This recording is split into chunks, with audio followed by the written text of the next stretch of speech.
अनित्यदृश्येषु विविच्य नित्यं तस्मिन् समाधात्य इह स्मलीलया विवेकवैराग्य विशुद्धचित्तं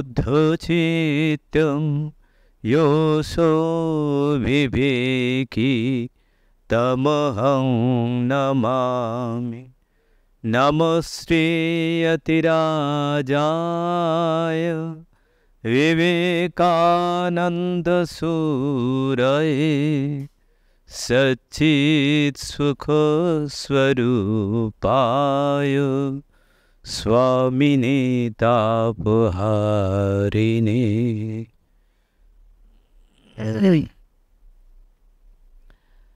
নমস্কার।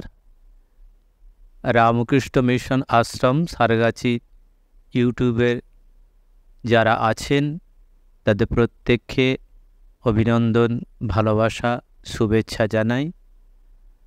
আমাদের স্বামী বিবেকানন্দর কর্মযোগের যে পর্বগুলো চলছিল,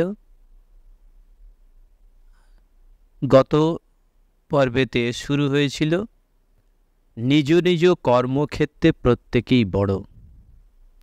স্বামীজি এখানে বিচার করতে গিয়ে প্রথম বলছেন যে প্রকৃতি তিনটে গুণের দ্বারা অবস্থিত। সেইটা কি না, সত্য, রজ, তম। এই তিন গুণের মধ্যে দিয়ে এক এক মানুষের এক একটা প্রাধান্য পায়, এইটাই বলেছিলেন। এবং সেই তিনটে গুণ মানে কর্ম করতে গেলে আমাদের কর্মযোগের তাদের স্বরূপ এবং ব্যবহারের কৌশলই বলে দেয় কর্মযোগটা কীরকম হবে না হবে। সেই হিসাবে আমাদের এই যে অবস্থাটাকে রেখে যে আমাদের সুনীতি এবং দুর্নীতি অবস্থা ভেদে পরিবর্তন হয়ে যাচ্ছে, কর্তব্য এবং সদাচার অবস্থা ভেদে আমাদের বিভিন্ন জায়গায় বিভিন্ন রকম হয়ে যাচ্ছে। সেটা স্বামীজি আগে বলছিলেন। আমাদের যেমন হচ্ছে কি যে আমরা একটা জায়গা এই কর্তব্য অকর্তব্যকে রেখে একটা আসে আমাদের খুব বড় একটা মহান কথা আমাদের আসে, শ্লোক আসে, যেটা ভগবান শঙ্করাচার্য দিয়েছিলেন তার বিবেক চূড়ামণিতে, যে সহনং সর্বদুঃখানাম অপ্রতিকারপূর্বকম চিন্তা বিলাপরহিতম সা তিতিক্ষা নিগদ্যতে। এই অপ্রতিকারপূর্বকম, অপ্রতিকার, এই অপ্রতিকার আর প্রতিকার, এই দুইয়ের মধ্যে আমাদের কনফ্লিক্ট।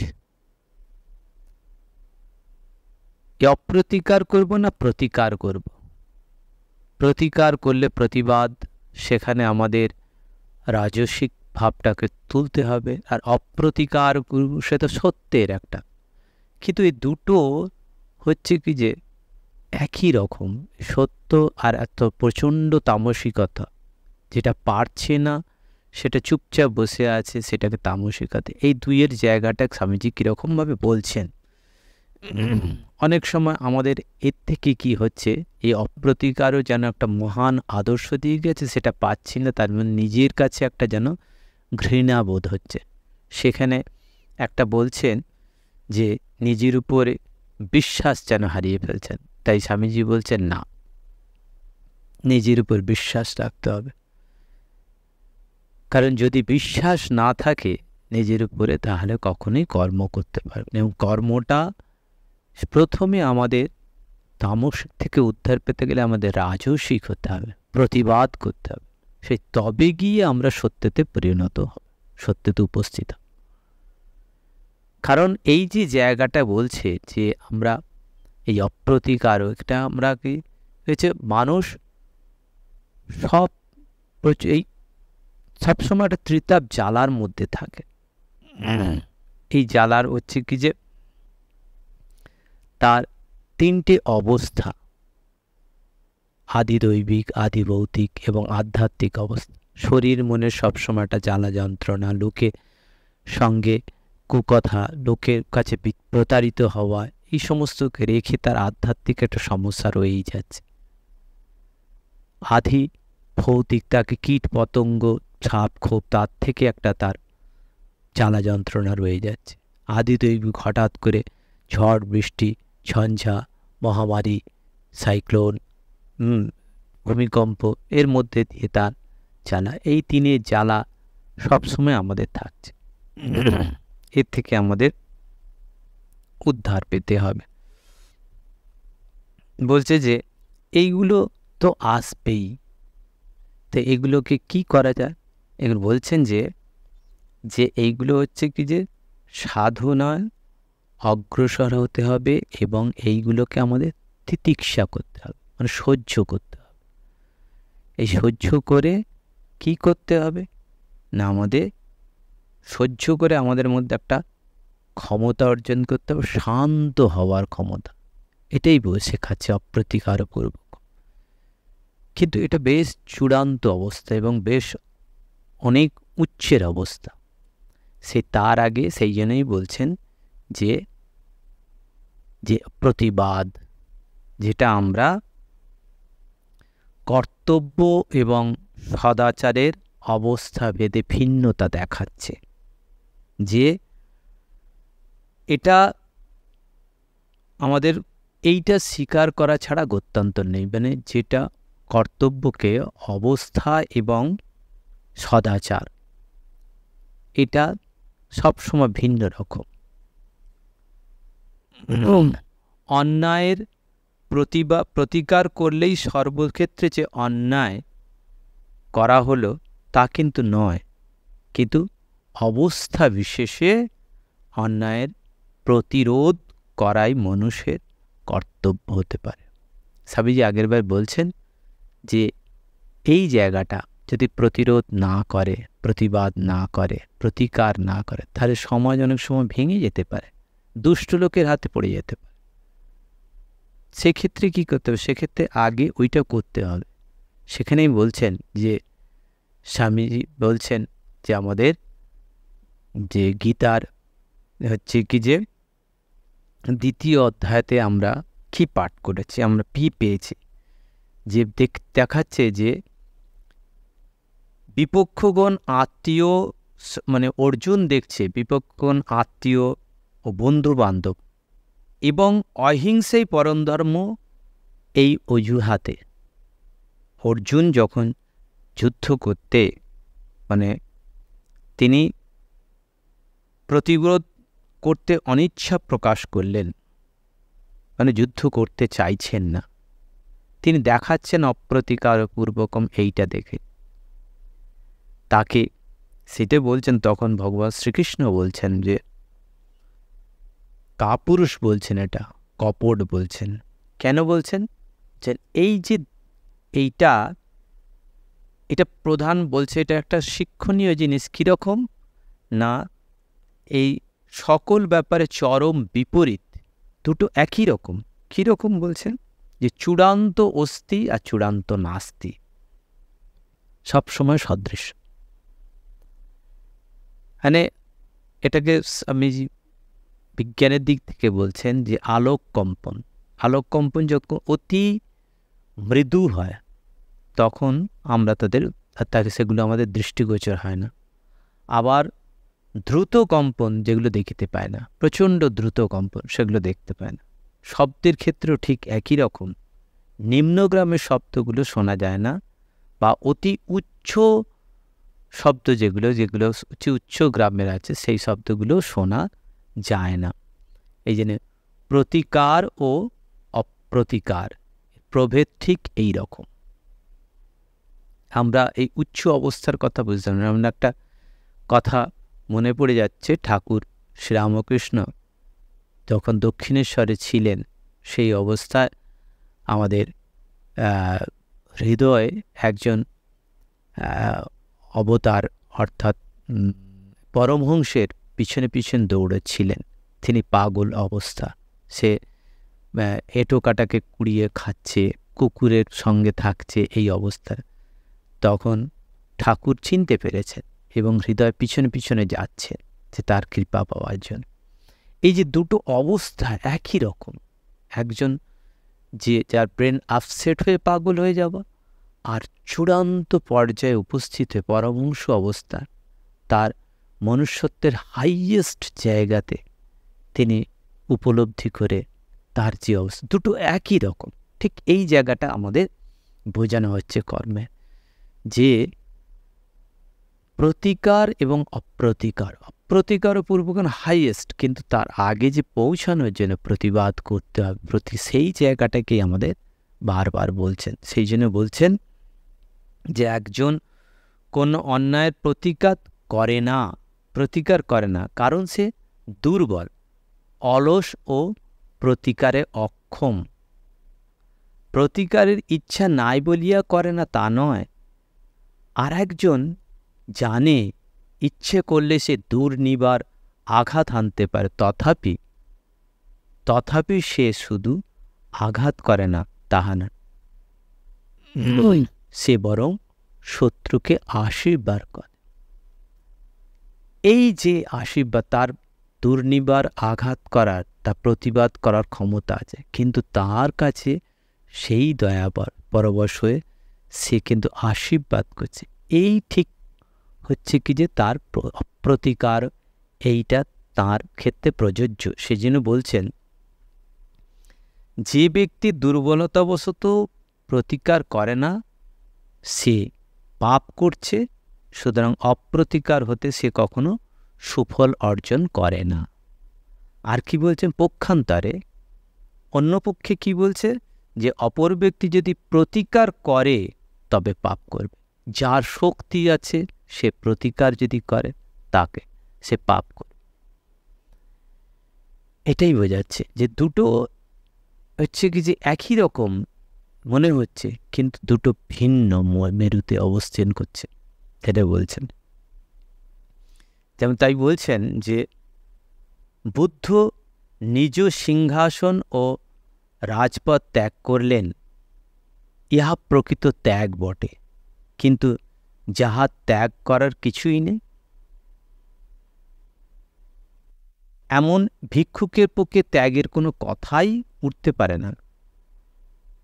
অতএব এই অপ্রতিকার ও আদর্শ প্রেম এর কথা বলবার সময় আমরা প্রকৃতপক্ষে কি বুঝছি সেই দিকে বিশেষভাবে দৃষ্টি রাখতে হবে।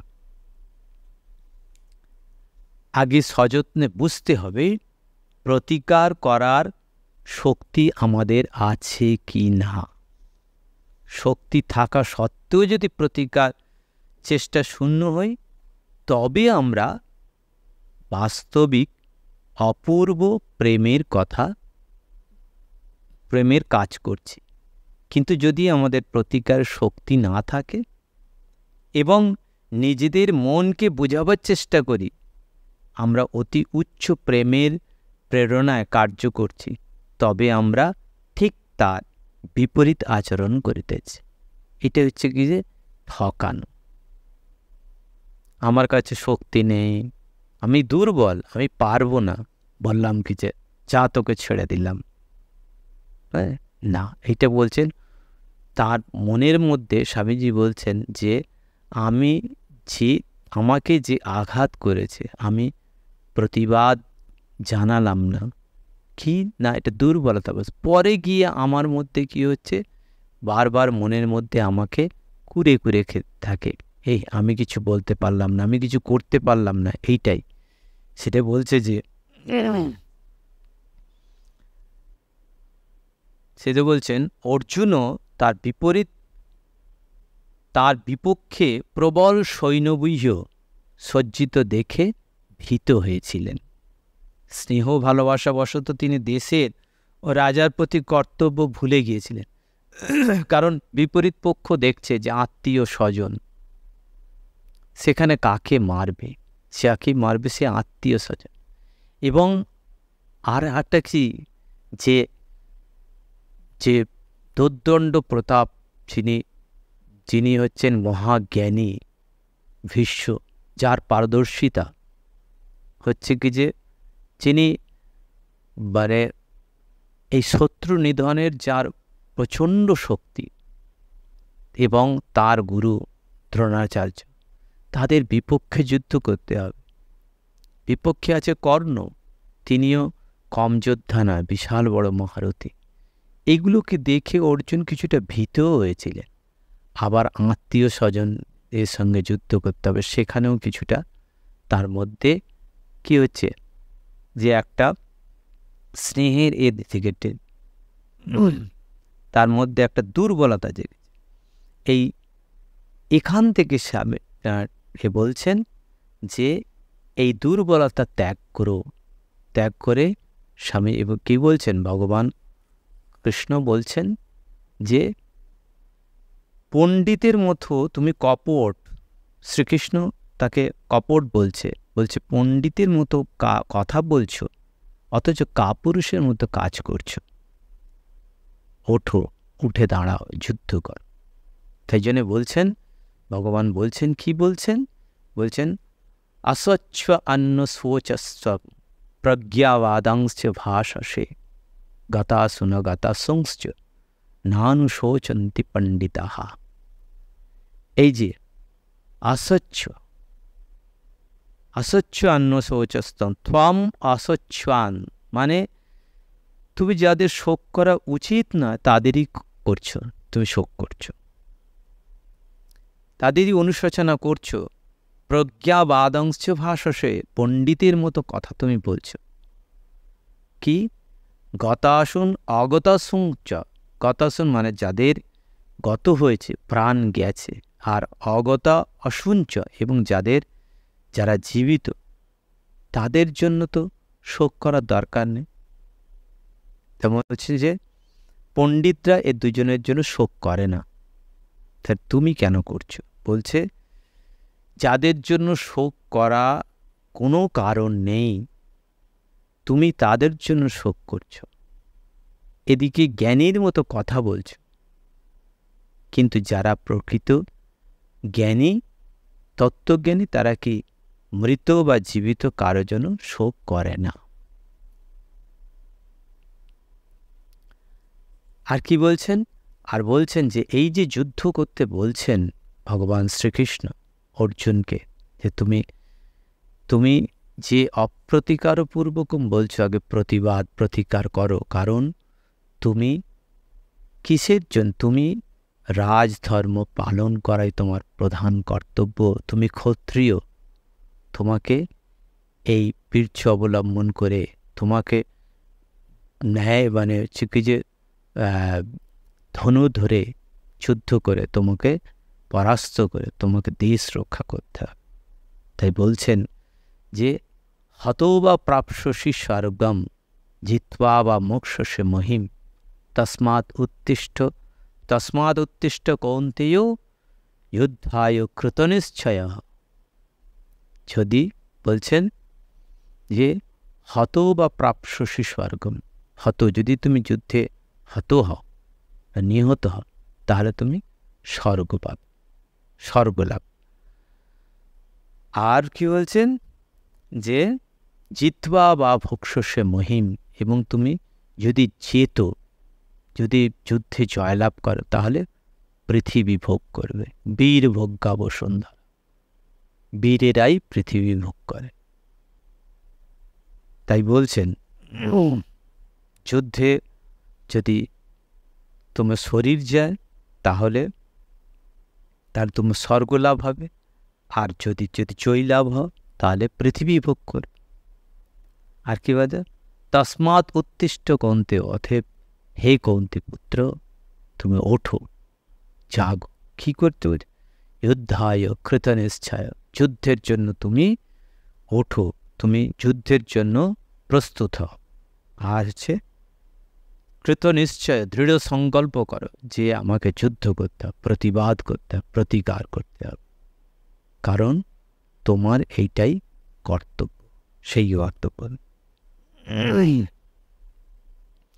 তাই বলছেন যে এই কর্মযোগে প্রধান ভাব, এই যে এটাকে বলছেন যে কর্মযোগী জানেন অপ্রতিকারই সর্বোচ্চ আদর্শ। তিনি আরও জানেন যে উহাই শক্তির উচ্চতম বিকাশ এবং অন্যায়ের প্রতিকার কেবল অপ্রতিকার রূপ শ্রেষ্ঠ শক্তি লাভের সোপান মাত্র। আমরা অপ্রতিকার করব, তার যে সিঁড়ি, যে ধাপ, আমরা কিভাবে এগিয়ে যাব, সে এগিয়ে যাবার পথটাই হচ্ছে কি যে প্রতিকার। তাকে এই জন্যই বলছেন তস্মাদ উত্তিষ্ঠ, তস্মাদ উত্তিষ্ঠ কৌন্তেয় যুদ্ধায় কৃতনিশ্চয়, দৃঢ়তার সহিত তুমি যুদ্ধ করো। সেটাই বলছে যে অশুভের প্রতিরোধ করো। কাজ করতে হলে সংগ্রাম করতে হবে, যত দূর সাম্য, যত দূর সাধ্য উদ্যম প্রকাশ করে আঘাত করতে হবে।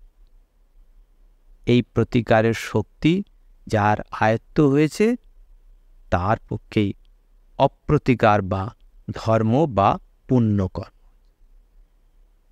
যে শক্তিশালী অর্জন করেছে, যে এই রকমভাবে অশুভের প্রতিবাদ করতে শিখেছে, প্রতিকার করতে শিখেছে, সেই কেবলমাত্র অপ্রতিকার পূর্বকম এই কথাটা প্রচার করতে পারে বা বলতে পারে, না হলে পারে না, তার অধিকার থাকে না। সেটাই বলছে। তাই স্বামীজি একটা উদাহরণ দিচ্ছেন যে একটি লোকের সঙ্গে তার দেখা হয়, সে লোকটি তাকে মুক্তির কথা বলে যে কিভাবে তার মুক্তি লাভ। বলছেন যে স্বামীজি বলছেন, একটি লোকের সঙ্গে আমার সাক্ষাৎ হয়, তাকে আগে থেকে অতিশয় অলস, নির্বোধ, অজ্ঞ বলে তিনি জানতেন। কিছু জানবার জন্য তাহার কোনো আগ্রহ ছিল না, সে পশুর ন্যায় জীবনযাপন করছিল।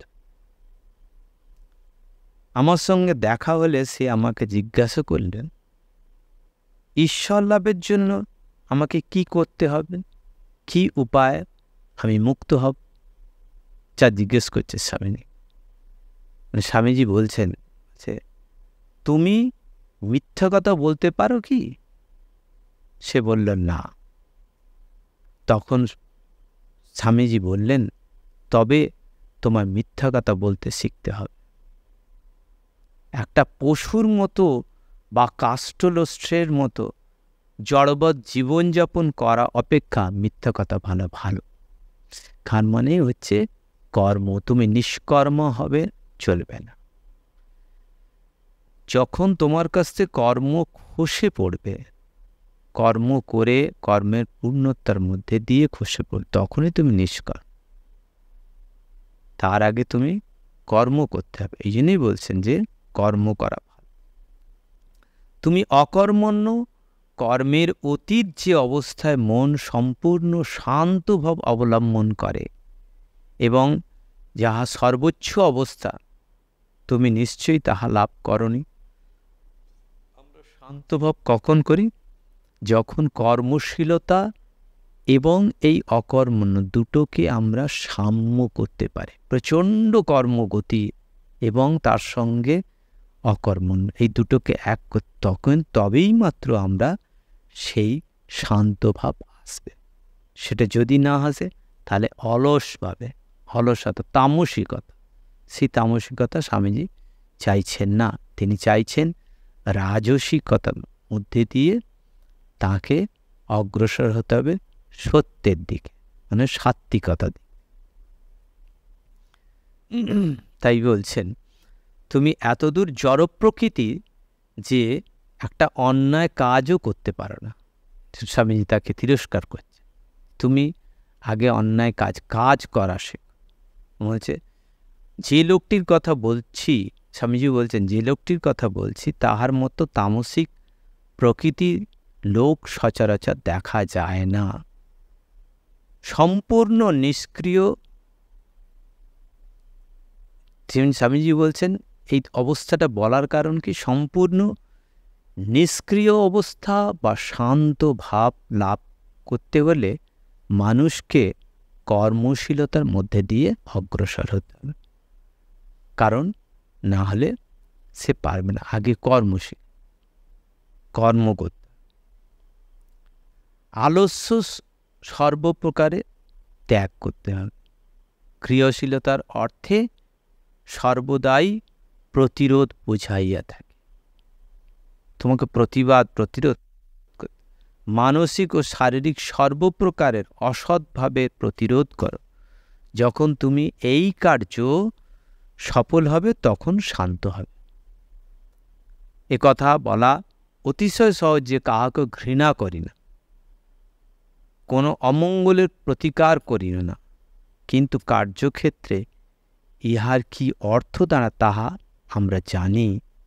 যখন সমগ্র সমাজে চক্ষু আমাদের দিকে, তখন আমরা অপ্রতিকার ভাব দেখাইতে পারি, কিন্তু বাসনা দিবারাত্র দূষিত ক্ষতের ন্যায় আমাদের শরীর ক্ষয় করতে থাকে।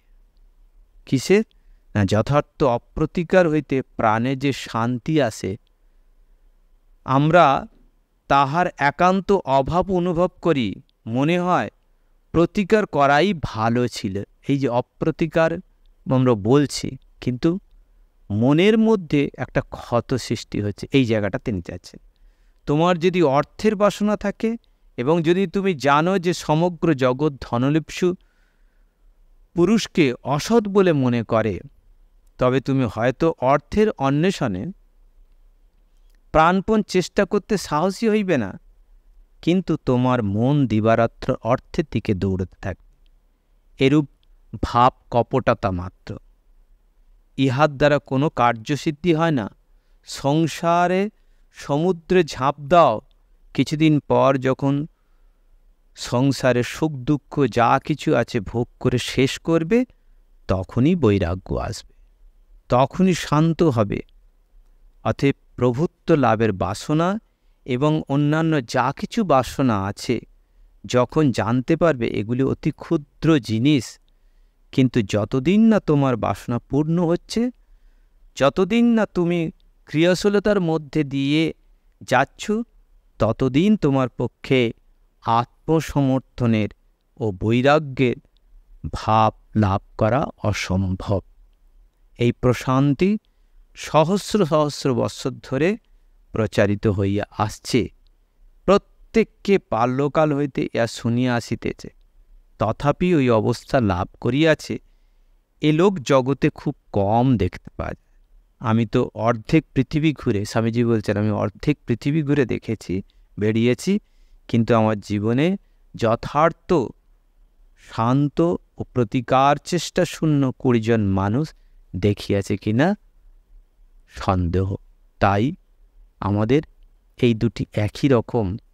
আমরা আগে প্রতিকার করব, প্রতিবার করে, না হলে মনের মধ্যে ক্ষোভ পুষে রেখে আমার ওই জায়গায় যে আমি অর্থ চাই, ভাবছি যে ধনলপ্সীকে সবাই হচ্ছে কিছু অপছন্দ করে, অতএব ধনের দিকে আমি যাব না, কিন্তু মনে মনে আমি ধনটাকে চাই। এই জায়গাগুলো, এই কপটতার জায়গাগুলোকে ছাড়তে বলছে। কর্ম করো, নিজে প্রচেষ্টা করো, নিজে আগে আগে দেখো, চেষ্টা করো, করে পরে তারপরে গ্রহণ করো, তবে ভোগ করো, তারপরে তুমি এই রকম জায়গায় যাবে। অতএব আমাদের প্রতিকার প্রথমে করতে হবে, আমাদের চেষ্টা করতে হবে। ওম শান্তি শান্তি শান্তি। হরি ওম তৎসৎ। শ্রীরামকৃষ্ণার্পণমস্তু।